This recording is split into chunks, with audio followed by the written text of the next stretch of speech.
Hey mountain friends, I'm going to show you how to make your very own sugar-free sweetened condensed milk, and it's easy.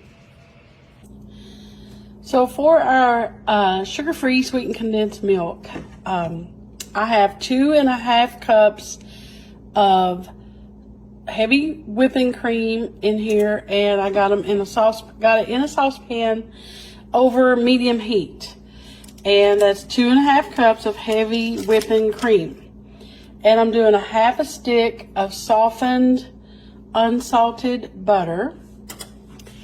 And I am doing 3/4 a cup of granulated monk fruit sweetener.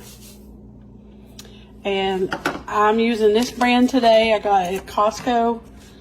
This is where I usually get it, but you can get pretty much monk fruit. This is a monk fruit blend.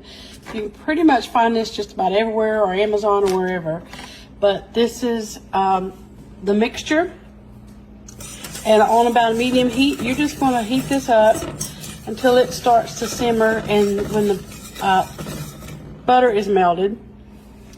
And you're not going to overboil it. When it starts to simmer, you're going to reduce the heat down to really low, like the lowest setting. And I almost forgot, you're going to need a teaspoon of vanilla extract. So you're just going to stir this, let the butter melt, let the sweetener melt.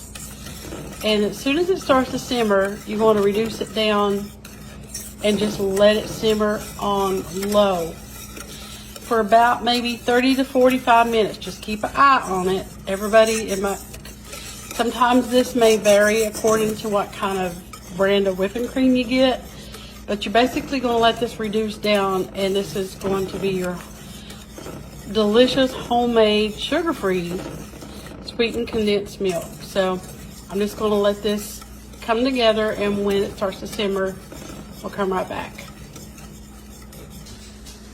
So now it's starting to simmer. I've been stirring it up until it started to simmer. So now I've got turned it down on low, and I'm just going to let it simmer for about 30 to 45 minutes. Just keep an eye on it until it's started to thicken and reduce down. So after turning up the heat, mine thickened up in about 15 minutes. So you see that? It is pretty thick, and it still has to cool down. So once it cools down, it's really going to thicken up. So you want to cool it down to room temperature, put it in a jar and seal it up, or in a container with a lid, and stick it in the refrigerator till time to use it. So the condensed milk is done. I put mine in a pint jar.